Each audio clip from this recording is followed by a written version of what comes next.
పంట నీళ్ళ పోతుంది ఎవరు వస్తారు కలెక్టర్ కూడా వస్తారు అంతే కానీ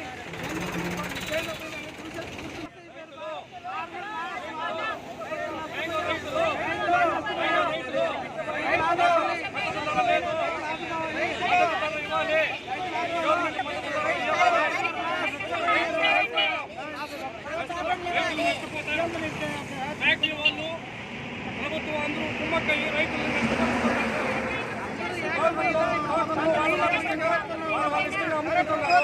ఎమ్మెల్యేలు ఎంపీలు రికమెండేషన్ చేసి రోజుకి 20 ట్రాక్టర్లు పంపిస్తా ఉన్నారు. మేము రైతులు ఏం చేయాలి? న్యాయం చేయాల్సిందిగా ప్రభుత్వం కోరుతున్నాం. 4:10కి నేను వచ్చి ఉండా. అప్పుడు వచ్చి టోకన్ లేదు, బుధవారం ఇస్తామని చెప్పినారు. సరే ఇంకా మళ్ళీ వాన్ ఇట్లా పోయినప్పుడు సరే మనం ఉండి లాభం లేదని మళ్ళీ టోకన్లు ఇచ్చేసినారంటే మనం ఏం చేస్తాం? పంట మొదటి నుంచి పెట్టుబడి పెట్టడమే కాకుండా పంట చేతికి వచ్చిన తర్వాత కూడా పెట్టుబడి పెట్టి డబ్బులు 3 నెలలకు 6 నెలలు కాలానికి ఇస్తామంటున్నారు. పంట పెట్టడమే గొప్ప అంటే రైతులు దగ్గర వచ్చి ప్రతి ఫ్యాక్టరీ దగ్గర క్యూలు కట్టాలి. అందులోనూ నైట్ పగులు అనుకున్నా ఇంట్లో సింగిల్ మెంబర్స్ ఉంటారు, వాళ్ళు ఎలా తీసుకుంటారు టోకన్లు? అంతా ఇబ్బందే కదా ప్రజలకి. ఇంత అన్యాయంగా ఎందుకు చేస్తున్నారు? ప్రజలను ఎందుకు ఇలా హింసిస్తా ఉన్నారు? సింగిల్ మెంబర్ అయితే ఎలా తీసుకోవాలి?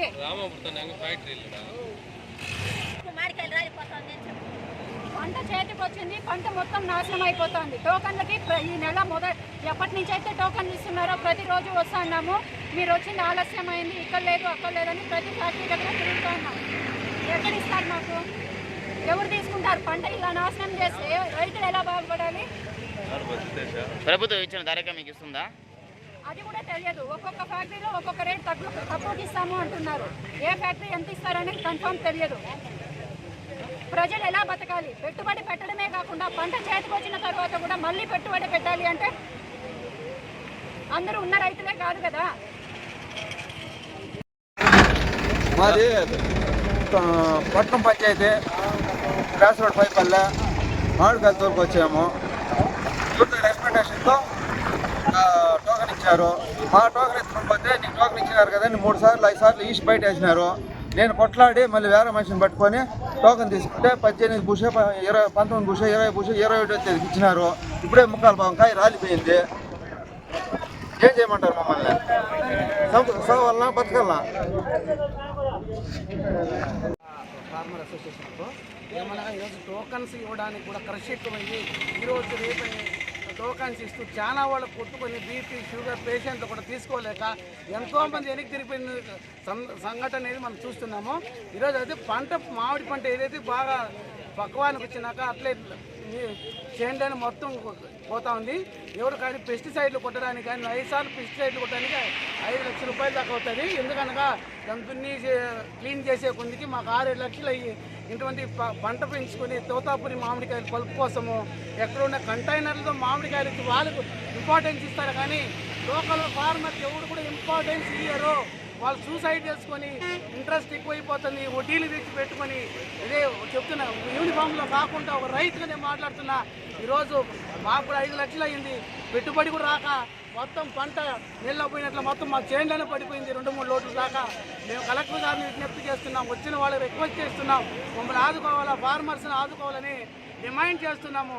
మమ్మల్ని వేరే ఏమి కోరట్లేదు. మాకు గిట్టుబడి ప్రకటించి మా డాక్టర్లు తెచ్చిన కాయలు తీసేసుకుంటే మేము చాలా హ్యాపీగా ఫీల్ అవుతాం. మద్దతు ధర మరియు 4 రూపాయలు సబ్సిడీ ఇస్తామని ఊరికే విలేకరుల ద్వారా ఒక ప్రెస్ మీట్ ద్వారా చెప్తున్నారు. కానీ ప్రతి రైతు ఇంతవరకు చిత్తూరు జిల్లాలో రైతుల దగ్గర నుంచి 10% 10% మ్యాంగో కూడా ప్రాసెసింగ్ జరగలేదని ఈ సభాముఖంగా తెలియజేస్తున్నాను. దీని ద్వారా ప్రతి ఒక్కరూ రైతాంగం మనం ఒక యూనిటీ లేని దానివల్లే ఈ విధంగా నష్టపోతున్నామని నేను ఈ సభాముఖంగా తెలియజేస్తున్నాను. ఇక్కడ 200 మంది రైతులు ఉన్నారు. ఇందాక ధర్నా చేస్తాం, మీడియా వాళ్ళు వస్తారు, మన సమస్యను చెప్పుకుందామంటే ఇక్కడ 50 మంది కూడా లేదు. ఇక్కడ మనం చూస్తున్నాము, అక్కడ తమిళనాడు బండ్లు, తమిళనాడు వెహికల్స్ అవి డంపింగ్ చేసుకోవడానికి లోపల ఫ్యాక్టరీలో ప్లేస్ ఉంది, పల్పుకు జాగా ఉంది. మనం చిత్తూరు జిల్లా సొంత రాష్ట్రంలో ఉండి సొంత ఫ్యాక్టరీలో మన మ్యాంగోను అమ్ముకోలేకపోతున్నాము. దీని ద్వారా రైతాంగం మరియు అధికారులు మరియు రాజకీయ నాయకులు దీనిపైన తగు చర్యలు తీసుకొని మనకు న్యాయం చేయాలని సదరు మంత్రులను మరియు ఎమ్మెల్యేని ఈ మీడియా ముఖంగా మేము కోరి ప్రార్థిస్తున్నాము. దీని ద్వారా చాలామంది రైతులు చాలా విధాలుగా నష్టపోతున్నారు.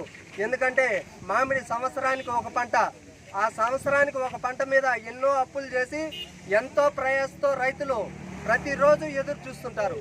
ప్రతిరోజు తన మామిడి చెట్లు ఒక బిడ్డలాగా చూసుకొని ఈ చిత్తూరు జిల్లా వాసులు ఒక బిడ్డలాగా చూసుకొని సంవత్సరం పొడవునా ఆ పంట కోసం వెయిట్ చేస్తుంటారు.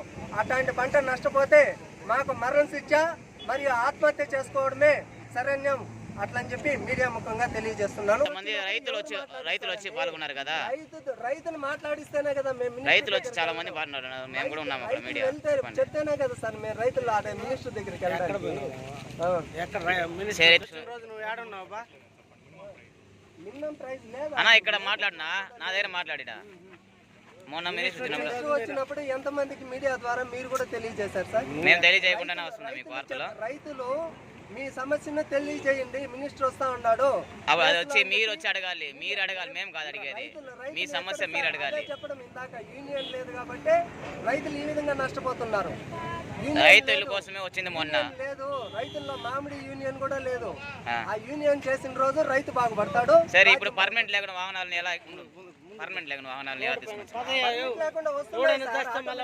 చూడండి, మీడియా పర్మనెంట్ ఉంటేనే వస్తుందన్న. తమిళనాడు కాయలు అవి ఇక్కడ చూడండి ఎన్ని ఉన్నాయో. లేదంటే ఆడ దీనికాడ ఇందాక తాసా కాడికి వెళ్ళాము, అక్కడికి వెళ్ళి చూడండి తమిళనాడు బండ్లు 40 బండ్లు ఉన్నాయి అక్కడ. తమిళనాడు మ్యాంగో తీసుకోవడానికి పల్పుకు ప్రాసెసింగ్కి ఫ్యాక్టరీలో ప్లేస్ ఉంది, కానీ మన ఆంధ్ర మామిడికాయలు తీసుకోవడానికి ఆంధ్రాలో మన ఆంధ్ర ఫ్యాక్టరీలో ప్లేస్. మన మేష అనుమతి లేదన్నారు, ఇప్పుడు మీరు అనుమతి ఉంది అంటున్నారు, వాళ్ళు తీసుకుంటున్నారు అనేసి తమిళనాడు బండ్లను. ఏది అనుమతి లేకుండా వస్తున్నాయి. ఫ్యాక్టరీ వాళ్ళు రికమెండేషను ఆల్రెడీ ఫ్యాక్టరీ వాళ్ళ దగ్గర నుంచి ఫ్యాక్టరీ వాళ్ళ అమౌంట్ ఇచ్చడం లేదంటే అక్కడ బ్రోకరైజ్ చేసో రప్పిస్తున్నారు.